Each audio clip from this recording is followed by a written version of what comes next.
Good morning, everyone. Welcome to another lecture in platform technologies.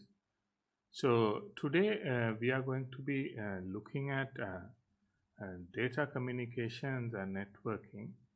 And I think this is, as a subject area, you may have already studied this in a course previously, but we will be covering some topic areas that are important when we are considering platform technology. So, when we are thinking about these larger connected networks and systems, there's an element of networking that is interconnecting all of them.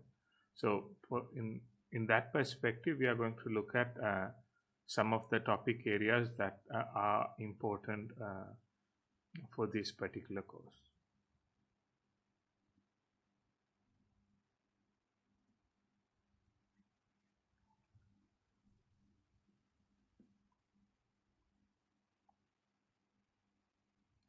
So, when we say data communication, one of the important things to remember here is it is mainly the terminologies here. When we are talking about the terminology data communication, we are talking about some form of method through which we can send some data from one end to the other. So, there will be a sender and a receiver, and we use various methods, but the end result is like the data that was at the sender's end is available at the receiver's end at the end of the communication. So that is the main thing. That is the main thing that we will be focusing on in data communications.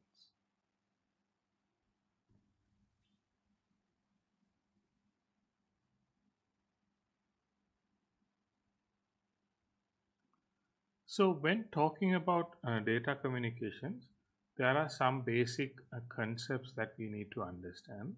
So, the main thing that, especially when we are thinking about these interconnecting systems, we are thinking about how the data flow is going to happen. Like, say, if two entities are interconnected, so we will be concerned about what is the directionality of data transfer.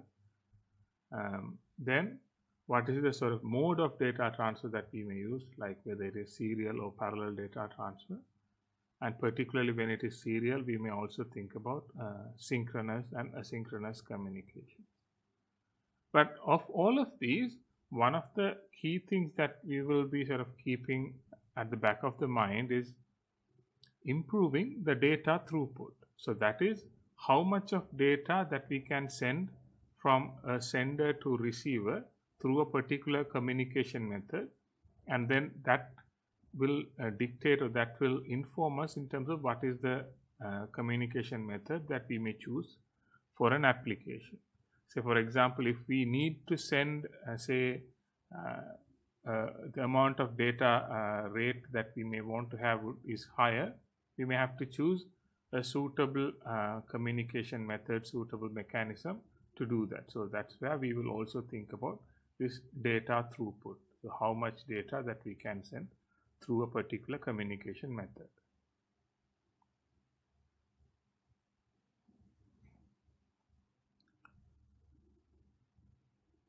So when thinking about data flow, there we can identify sort of three common types of approaches or types of data flow that we can have in systems. So the first one is simplex. It is basically we can send data from one end to the other in one direction only. So the direction of data flow is going to be single. So there's only one direction where data would flow. So in certain situations, so certain applications, for example, say when you think about a computer monitor, the data that is going from the computer itself to the monitor is normally one directional. There's some data going there, but there's no data going back from the monitor to the computer. So most of the data will flow in one direction. Whereas then in some other cases we may have two stations connected, two nodes connected in the net. and then data can flow in both directions, but the only limitation is at a particular point in time we can only send one data or in one direction. So we may send this direction, and then once that is finished we may be able to send in that other direction. So this is almost like a single lane road where only one vehicle can go through that road. So other direction of traffic has to wait until one direction of traffic has completed and traveling through. So that is half duplex data. So both directions are supported, but only half of that is supported at a particular point in time. Then full duplex is basically where we have both directions of data flow is supported, but it supports at the same time. So both directions also there at the same time you can send and receive data. So depending on certain applications, certain technologies, we may come across these three types of data flows in various data communications applications.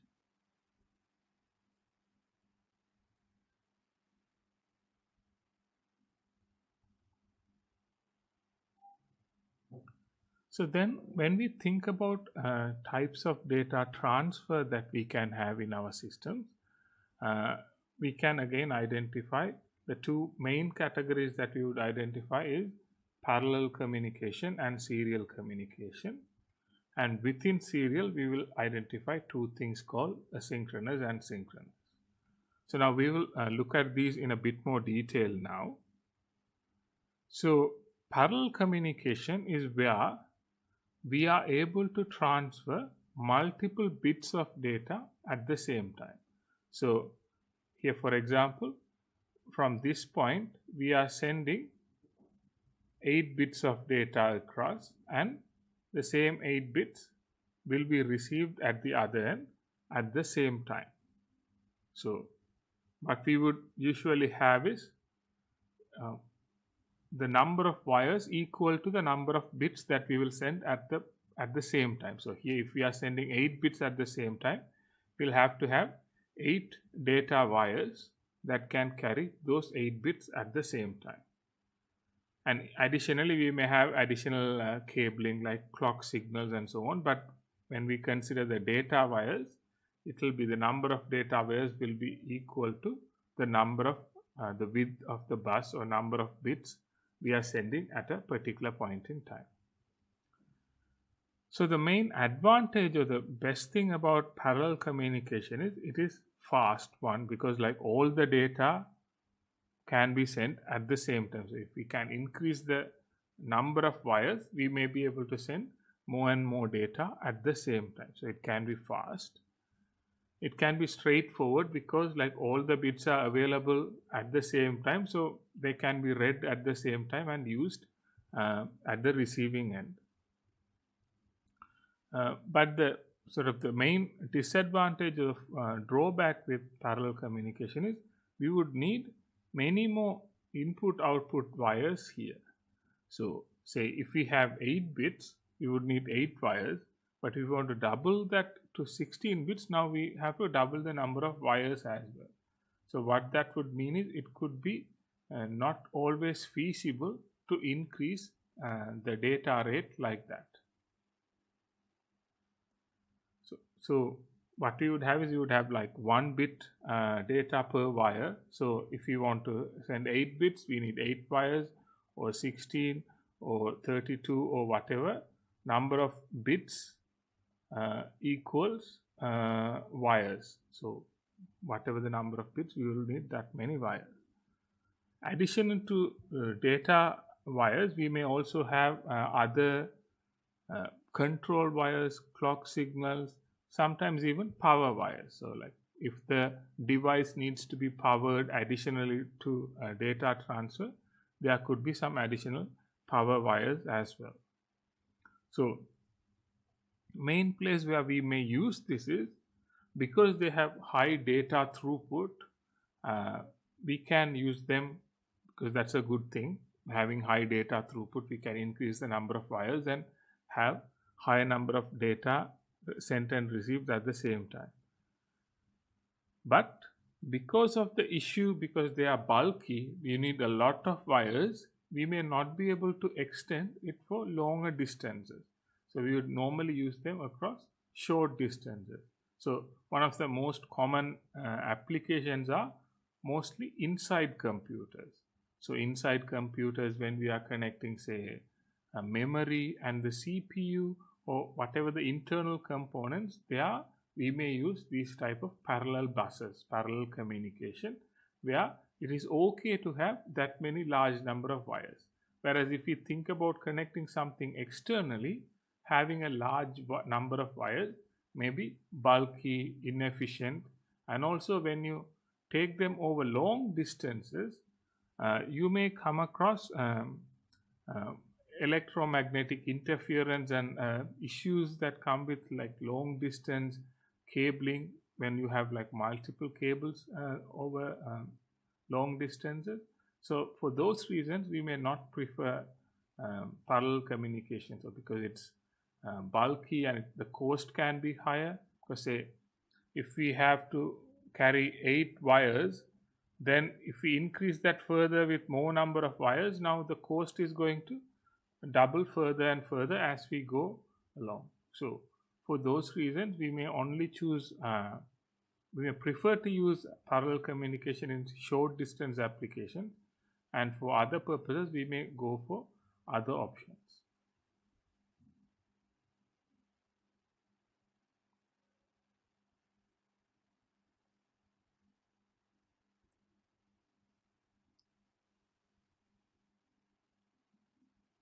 So then the other type of communication that we can have is serial communication.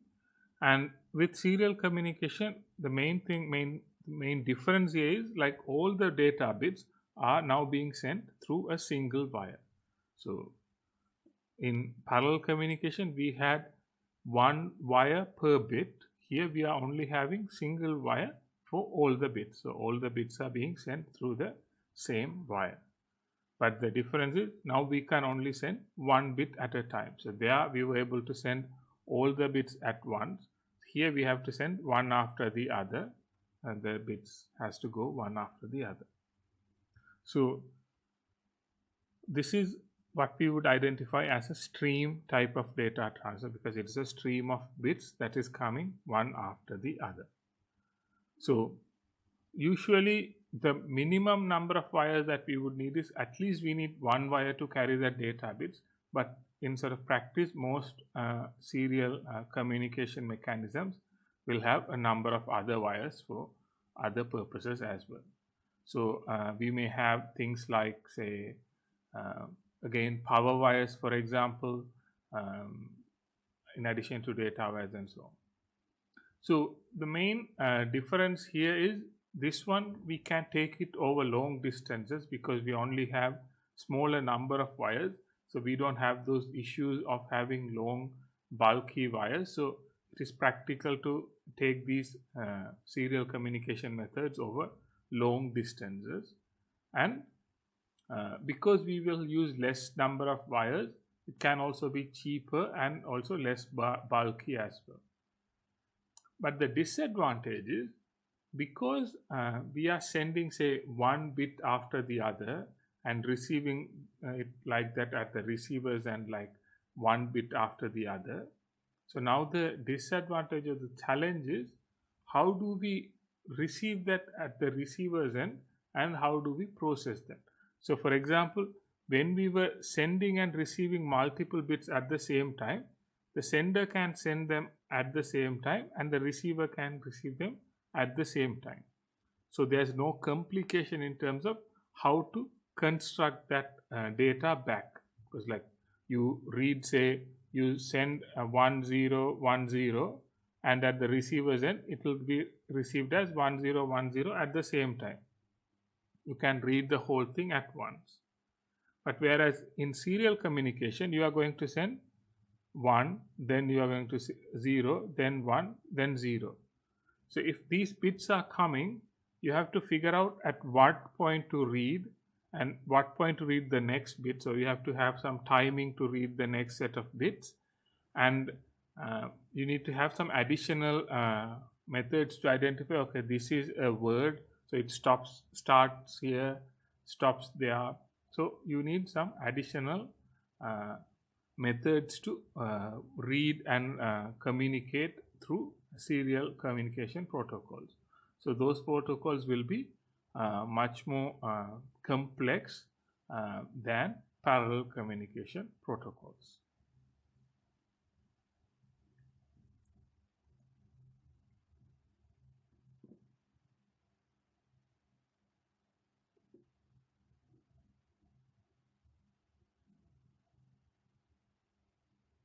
So what we may have here is, say, two different ways that we can manage that receiving part of data. So when data is being sent and when it is received, we need to identify which is the data, where it starts and ends. So to do that, we have a couple of approaches. One is called a synchronous serial transfer.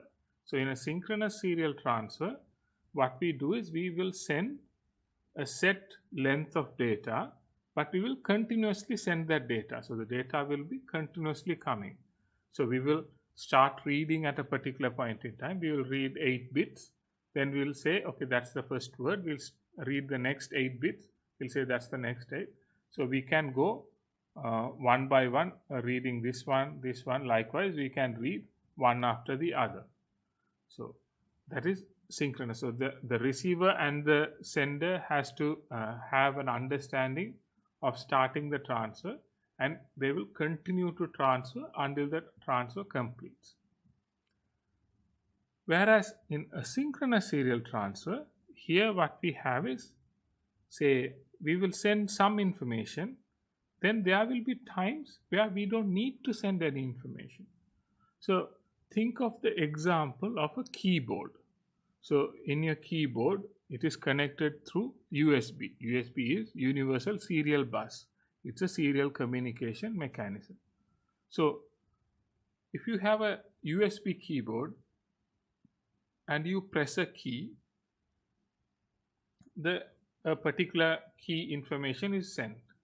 But then after that, until you press the next key, there's no need to send any other information. It doesn't have to send any more information until you press the next key. So what you will have is, you will have these gaps of time where no data is being transferred. So in that situation, we would use what is called a start bit and a stop bit to identify the starting of data transfer. Then we will send the data. Then we will identify it with a stop bit saying, okay, the data transfer ends. So that is another way that we will use serial communication. Here we call it a synchronous serial transfer.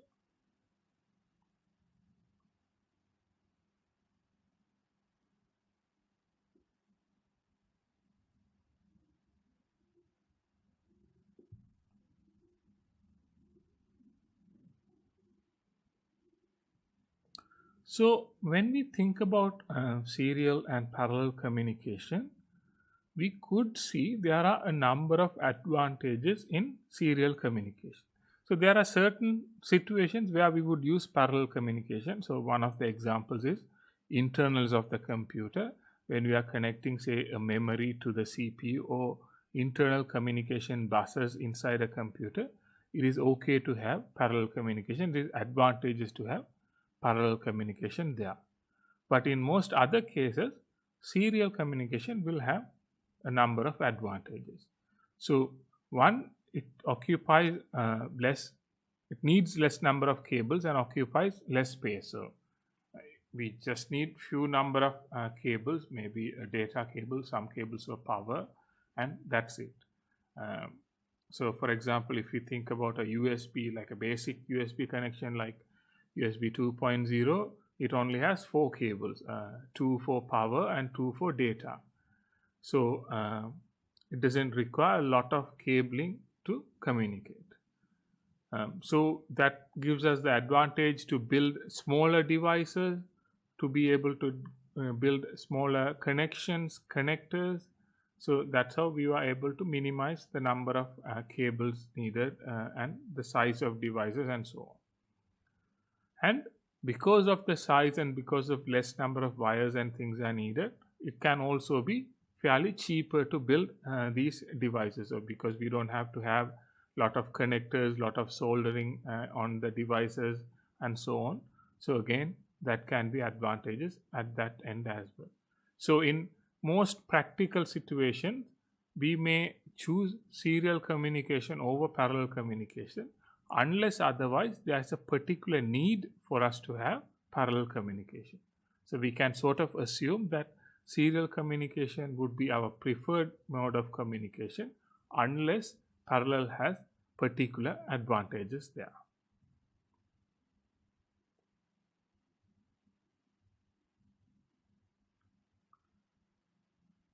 So there are a number of serial communication protocols that you may come across. One of the common one is USB that you may be familiar with, but there are a lot of other serial communication protocols as well. Some are commonly used in embedded systems applications, some are used in other computing applications and so on. So, but the main thing to understand is not just a single way of communicating. Even though it is serial, there could be a number of variations within those serial communications.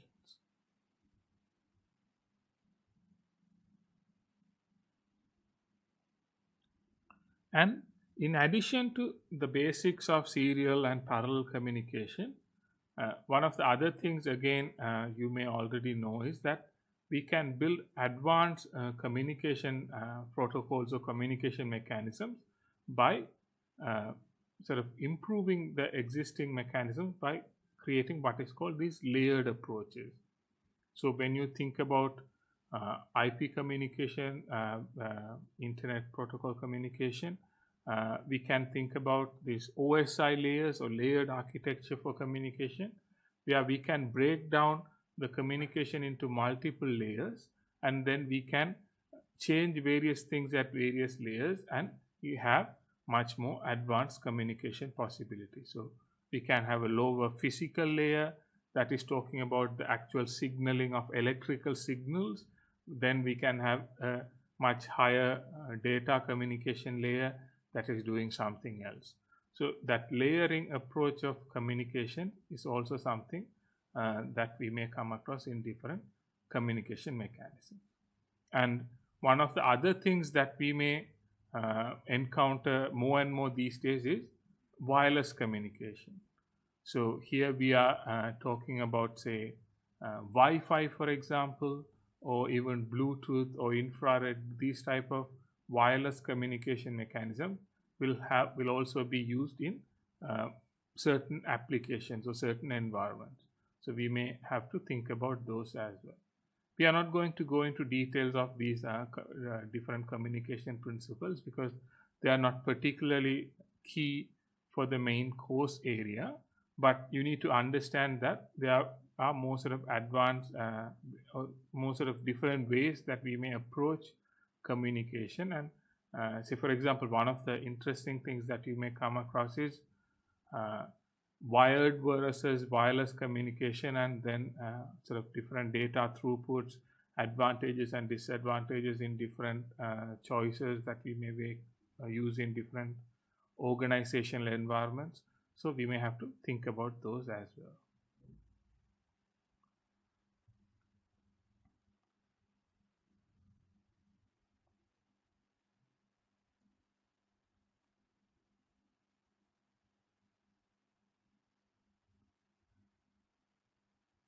So when we can establish a communication mechanism between two devices, then what we can do is we can connect a number of these devices. We may call them as nodes as well at time to time. So then that becomes a network. So we'd start with two devices and we connect them, and that is our basic data communication. But then if we have few other devices and then those are also interconnected, then that becomes a network of devices. So that is the basics of networking, or basic way we can define networking is it is a set of interconnected devices using some form of communication. So any sort of communication could be possible. So it could be parallel or serial or even wireless communication can be there. So then what we would in most sort of common in our sort of subject area, we would identify networks as the devices in these networks as either computers or similar capable devices. So it can be a computer that is part of the network, or it can be a network connected printer, for example. It can be any sort of such components can be part of our network. Sometimes we may have CCTV cameras that are part of network or network connected CCTV cameras. We may have network connected other security systems. So in addition to computers or computing devices, we may also have other devices being attached to the same networks. Then the actual connectivity in these networks, the actual communication link in these networks can also be few different mechanisms.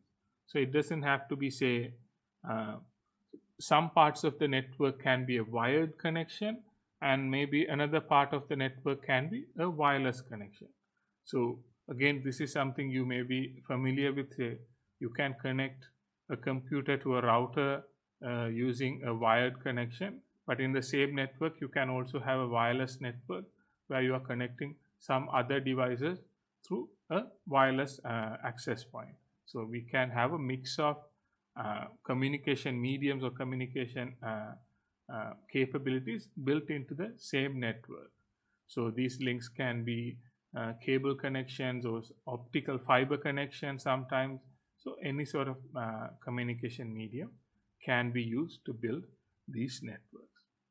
And the other thing to remember sort of in sort of present day scenario is when we are thinking about these type of computer networks, just as a simple phrase to call it computer networks, we are not only thinking about just computers, not just data communication devices. We are also thinking about various other data communication devices such as telephone devices, so internet connected phones or IP phones. We can have video conferencing systems, some gaming consoles. There can be commercial applications like ATMs, for example. So various other applications of computing devices can also be connected to these networks. So why that is important is when we are thinking about the network needs for an organization, we will have to think about various other things that we will have there as well. So say if you think about organization where they are having some computers, but then you have to ask the question, do they also have IP phones? So these are phones that are connected through a network connectivity. So do they have such systems? So then we may have to choose a suitable networking application based on that requirement.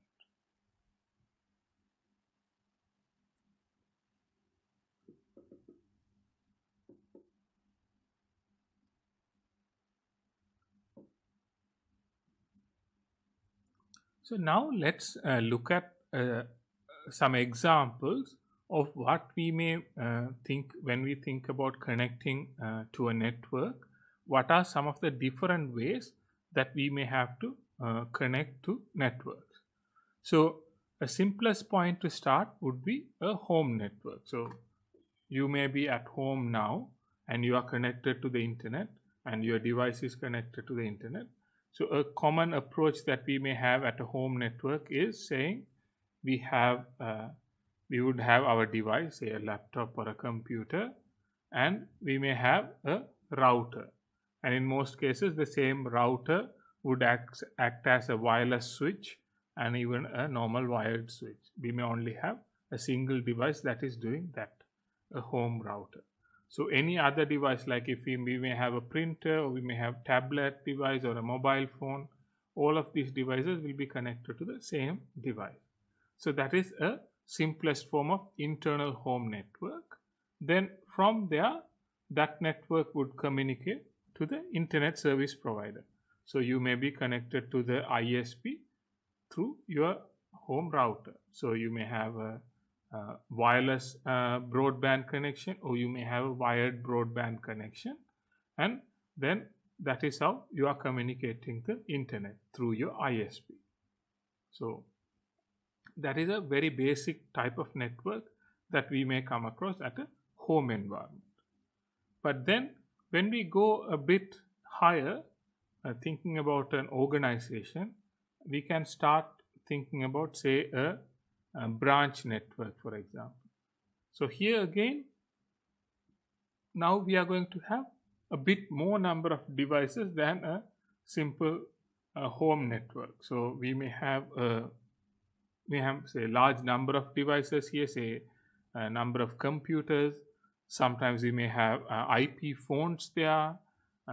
We could have wireless access points, additional wireless access points there.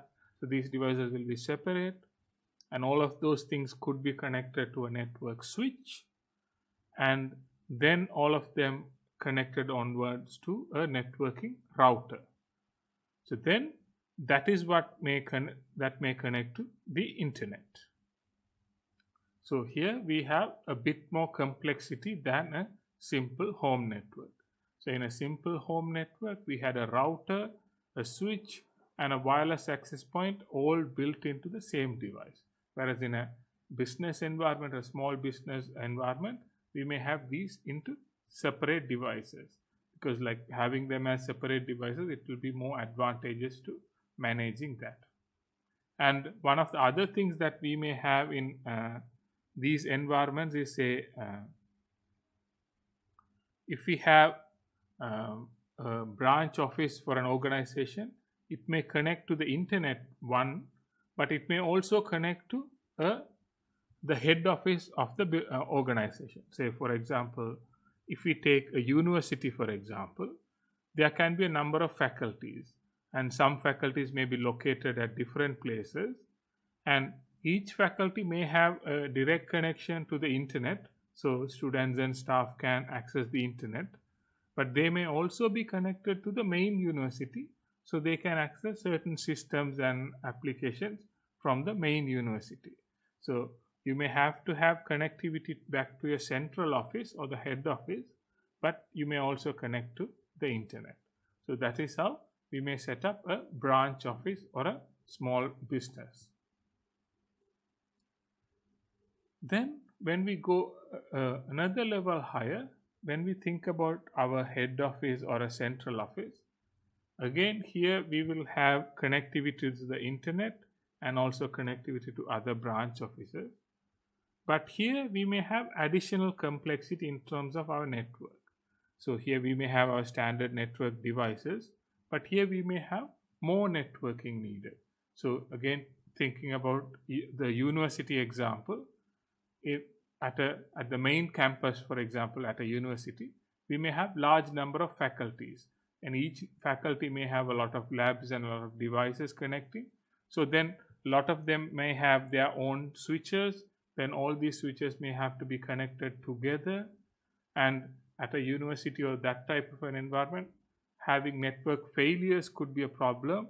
So we may build what is called redundant networking. So we may create copies of network. So if we will have two routers, two switches, so if one of these fails, the other one will be actively working. So these are some of the networking capabilities that we may have to build when we are building these type of larger networks. So starting from a small home network where we only had a single device doing everything, we may go into multiple devices and multiple duplicated devices. So if one device fails, there's the other device that we can use as a redundancy. So here, that is how we may build a head office or a central office type of a networking. So the main thing to understand here is we are connecting across different networks, and all of these networks may be interconnected either through the internet or through a wide area network, through a common network that is passing on different spaces. and then all of these networks may be interconnected to do different things. So that is, so it's not just a single type of network that we may be working with. We may work with different scales of network depending on our networking needs.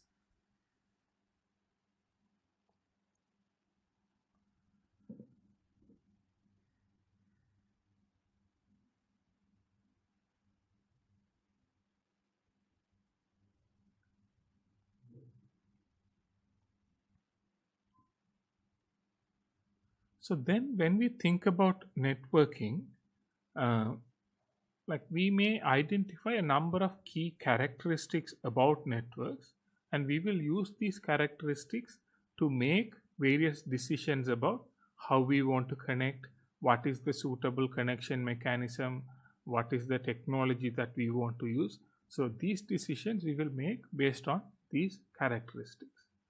So the first one is what we call as topology.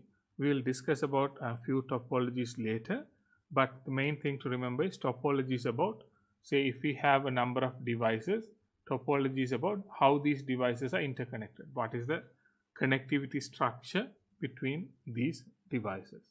So then within topology, we can identify physical and logical topology. So that is, physical topology is how the wires are how the wires and cables are going between devices, and logical topology is how the communication happens and how these devices see that communication. We may not go into that detail, but you need to understand that the main thing about topology is how these various devices are interconnected. Then one of the main considerations that we will always have in networking is about speed. So what is the speed of a particular link, what is the speed of a particular communication method, and whether that is good enough for our needed application.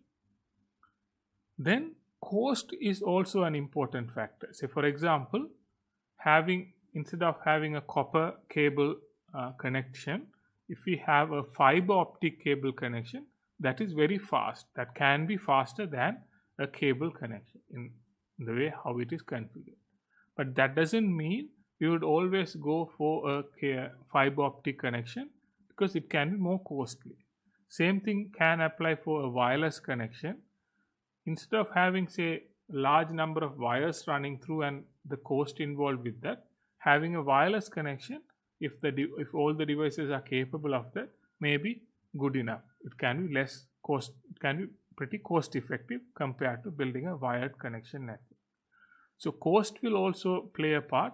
Even though speed may be an important factor, we may not be able to have this much faster networks if it is very, very expensive. So cost will also have to be considered there. Then security is very important, particularly in business environments, in business organizations, because the networks are going to carry a lot of sensitive information, lot of important information. So we want to make sure whatever the networking technology that we use and the way that we set up our network is secure. So we were talking about operating systems. We will discuss about servers and securing servers.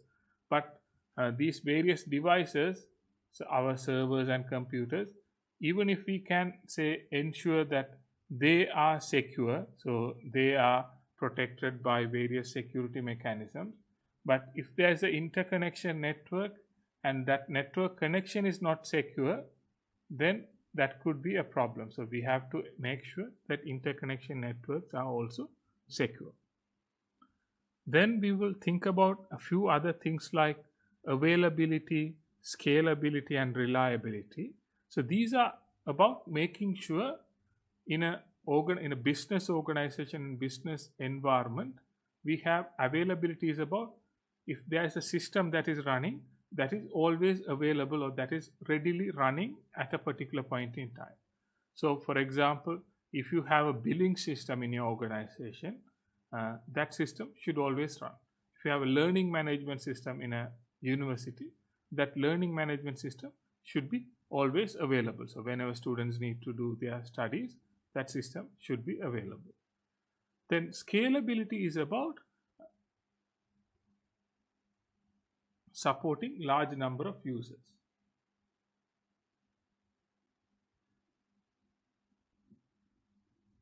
So here availability is about making sure a system is available whenever users are needed, it is needed by the users.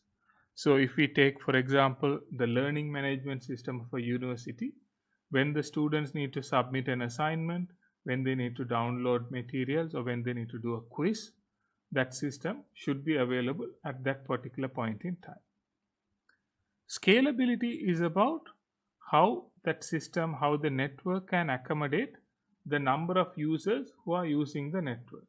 See again, if we think about a university environment, if we have a wireless communication network in the university, and if we have too many students in a particular part of the university and the network is not able to connect all those users, then we can say that it is not scaling well. The system should be able to accommodate the increase of number of users or the increase of amount of data transfer that is happening.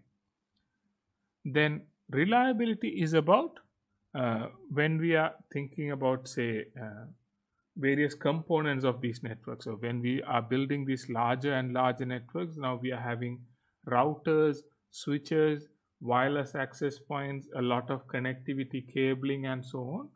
We want to make sure these components are reliable, they are not failing. So, and even if they fail, do they have other fail-safe mechanism?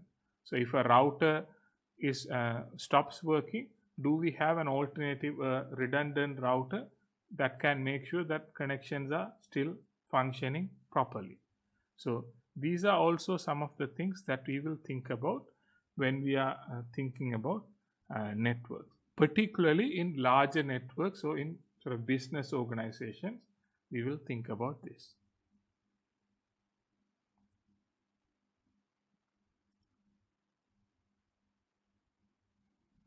So now when we think about the physical structures of the networks themselves, we can again think about few things. One is the type of connections that we can have. So that is the two main types we will identify is one is called point-to-point. So each receiver and sender are directly connected, or multi-point. So that is where we go through sort of a common network to reach different parts of the network. Then the other thing is about physical topology. So we'll discuss about topology a bit later as well.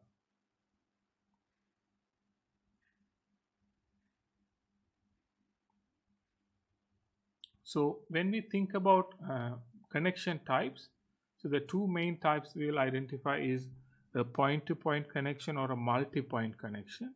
So the point-to-point is each device is directly connected. So every node will have a direct connection to the other node. So the advantage is because it is directly connected, as long as this link is active, it can always communicate. So there's no other dependency there. This direct connection will make sure these two devices are communicating without any issues. The disadvantage is if we have say more number of devices, say if we have few more devices here, now if we want to make sure point-to-point connection is happening, so we have to connect this one directly, and that one directly. So that is only considering this device. So say maybe if we consider this device, now we have to add few more direct connections. So this type of a connection or like a point-to-point connection is not suitable in a scalable manner. So if we add more and more devices, so say you have 3 computers and you have to interconnect each other, then that means each computer will need 2 connections.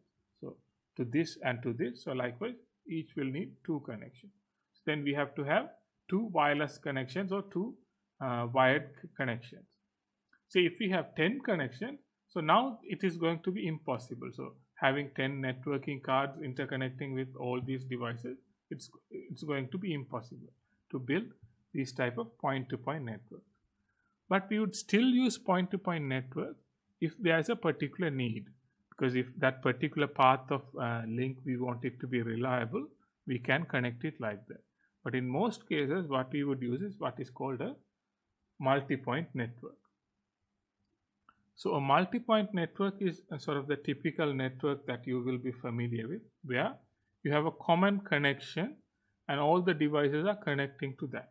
So when you have a common wireless switch or a common network switch, and all the computers are going to connect to that, and then the network traffic is going to pass through those common connections.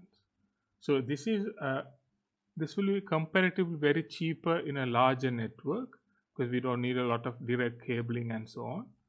And we can easily expand. So say we start with 3 users and we suddenly have 10 users. We can just keep on adding more and more users by extending the number of connections that are there.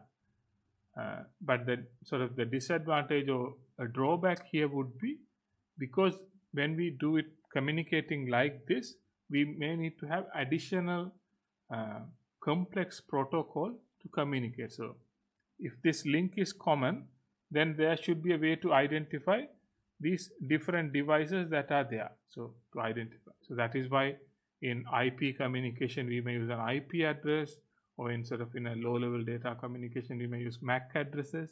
So we need to identify these different devices and then properly communicate to them through our communication mechanisms. So that is again something that we will do in sort of multi-point networks. So in certain applications it may be okay to use point-to-point networks, but in most typical applications we may prefer to use multi-point networks.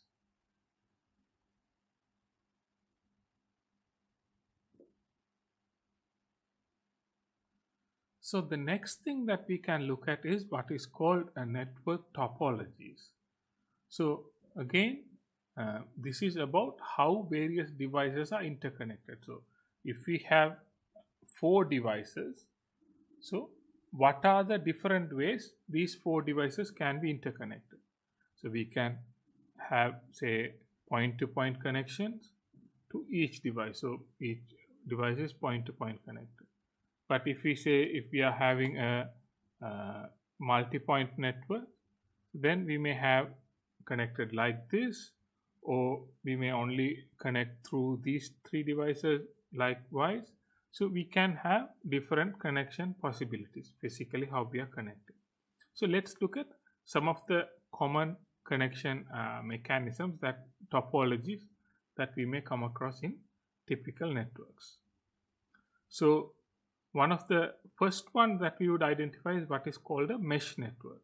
So in a mesh network, what we would have is, in a what we call a fully connected mesh network, what we would have is each station will be directly connected to all other stations. So each station is directly connected to all other stations.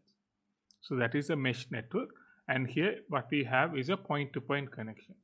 So this type of a mesh topology has the disadvantages that we may find with point-to-point connection. It has the advantages as well, because it is directly connected to all these devices, but we may also have the disadvantage of needing to have like more complex, like more need for like infrastructure, more cabling and so on. So we may not use this when the number of devices are larger than a certain number. So say 5 devices or 6 devices, or like a smaller number of devices, this is okay. But if we have say 100 devices, this may not be practical. Another type of networking that we may have is what is called a star topology. So here what we have is, what we may have a common hub, and all the devices will communicate through this hub. So that is what we would call a star topology. So like the reason for calling it a star is, normally if we draw it like this, it will be like a star. When it is drawn like this, it's not, doesn't look like a star. But the main idea is we will connect through a common communication hub. So this is like when you are connecting through a common switch, a network switch, all the devices will be set up in a star topology. Then additional topologies that we may have is what is one of the topologies is called a bus topology. So here what we have is a common networking connectivity that is going there, and different stations will communicate to that bus and interconnect with that bus at a particular point in time. So we may use this in certain connections. A lot of internals of computers would use this type of a bus topology. In typical IP networks, we may not use this commonly, at least at the sort of lower end, but we may come across these in certain applications as well. Then another application or another situation where we may come across different topologies, what is called a ring topology. So here what we have is, we have a ring of network. So it is a loop that we have. In a way, what happens is, we will have a number of repeaters that are interconnected as well. So what would happen is, say if this station sends some information, it is sent to the repeater, it will be forwarded here, it will be received by this station and see if that is for that station. If not, it will still go to the others and it will go along the loop to reach all the devices. So the connections are common and all of them are connected together. So we may come across these in what is called these wireless mesh networks, or certain sensory networks that may use this type of a ring topology. But again, not so common in IP networks, but this is also a plausible sort of topology for connectivity.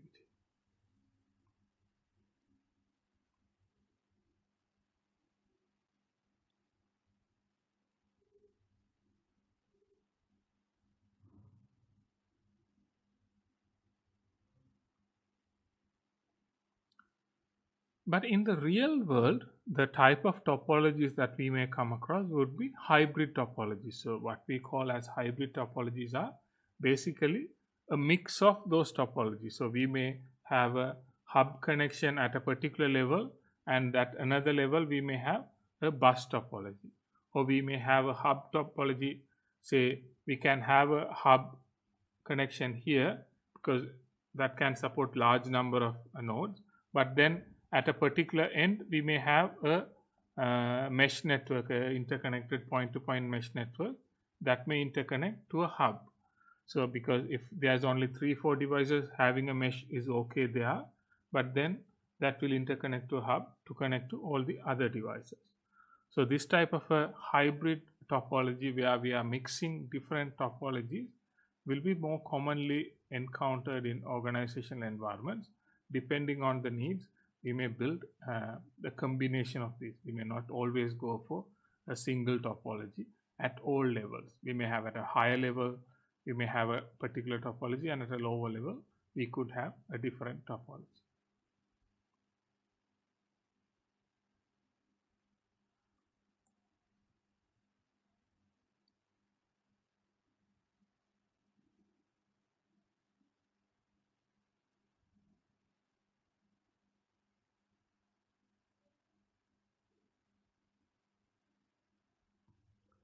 Then another way that we can categorize networks is based on how the networks are set up, or what they are doing in terms of their functionality. So if a network is particularly used in a localized manner, normally within an organization itself, and all the devices that are interconnected, all the nodes that are interconnected are located within short distances, we may call it a LAN, or a local area network. And then when this network connectivity is happening over long distances and over large areas, we may call it a wide area network. We may also come across these other terminologies. You may come across these other terminologies such as personal area networks and metropolitan area networks. But in reality, they are a personal area network can be a LAN, and a wide area network can, in certain situations, may be called a MAN or a metropolitan area network. So it is enough to sort of have these two concepts as to understand basically, and then they can be expanded into different use cases with different terminologies. So basically what we would have in a local area network, a good example would be the network that you may have in a computer lab. So the local area network there is the computer lab itself can be considered a local area network. Or the network that is there within a building of a faculty can be a local area network. But then when multiple faculties that are located in different places, different geographical locations are interconnected into the same university network, that would become a wide area network. So that's how we could differentiate. So local area network would be physically local or geographically local when confined on a shorter distance, and wide area network can expand across larger geographical locations.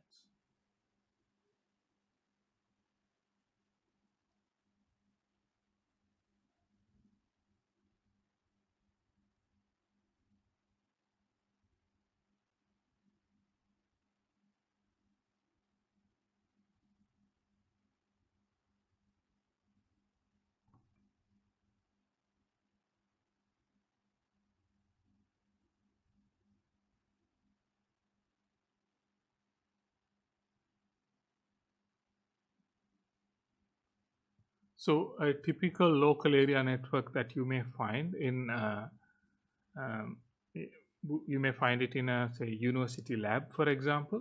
You may have a switch, a hub that is interconnecting various devices, and that will be located within a smaller confined space. So there that could be identified as a particular LAN.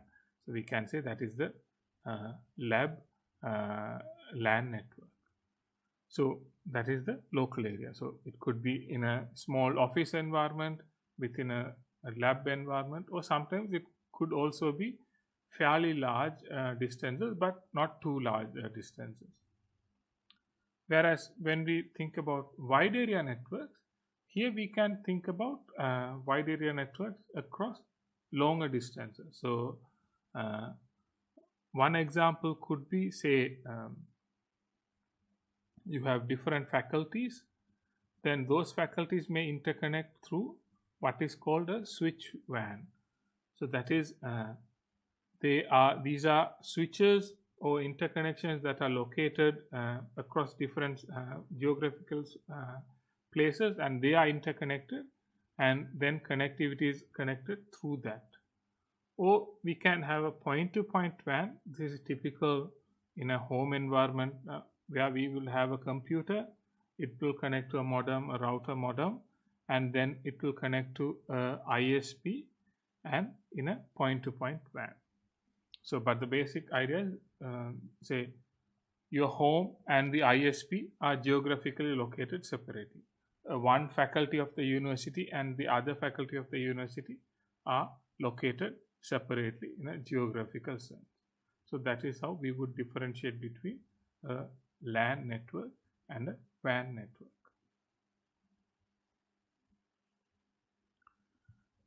And in most sort of practical scenarios, we may not use a network that is only a LAN network or a LAN network. We may use networks that are partly LAN at the point where we are connecting to, and then at the other end, they could be connected through certain WAN. Say, let's take, for example, a user computer is connected to a modem that is connected through a point-to-point WAN to the internet service provider. Then internet service provider is connected to a switched WAN. So what we have here is a different internet service providers, for example, can connect through different ISPs. Say, let's say this is one ISP and this is a different ISP and this is a different ISP. So then the network connections are switched across these different ISP networks. Then you could reach, say, this is one faculty of the university and this is another faculty of the university, and here we can have another LAN network, that is a hub network, a star network, and then here we can have another LAN network that is in a different topology. So what we end up having is a combination of LAN networks and WAN networks in different topologies, some point-to-point connection, some multi-point connection, and all of these things coming together to build a larger network that is more practical. So the simpler topologies and simpler local area networks would be there, but then they will be interconnected through other means to build these larger networks that would be more common in use.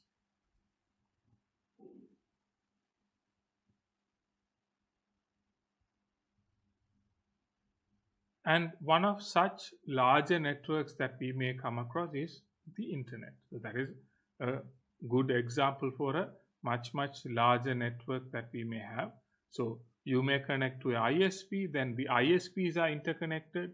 So say I may be connected to the internet through say Dialog, an ISP, and you may be connected through SLT, a different ISP. So now from the internet point of view, these different ISPs have to communicate among themselves to interchange network traffic. So that's how my internet connectivity is reaching to your internet connection. So then different ISPs may connect, and then there may be national level ISPs interconnecting, then also internationally. So because like we should be able to reach a server that is located in the US or in the Europe. So again, we may have to have these different ISPs again interconnecting. So again, we will start from a very local network at our home or at our business or at our university. Then they will be interconnected at different levels, and we will keep on building to build a very larger network that is interconnecting the world. And that sort of a larger network is what we identify as the internet. But the main thing to remember at all these levels is the basic data communication principles will be valid at all these levels. The basic networking principles will be valid at all these levels, but we use different technologies, different devices, and so on at these when we are building larger and larger networks. So that's all we have to cover for today in data communications and networks. Some of the topic areas that we covered today may be things that you might have covered in your previous courses. So it could be a revision of sorts, and some may be new topic areas that are new to you. Are there any questions on the topics, the areas that we covered today?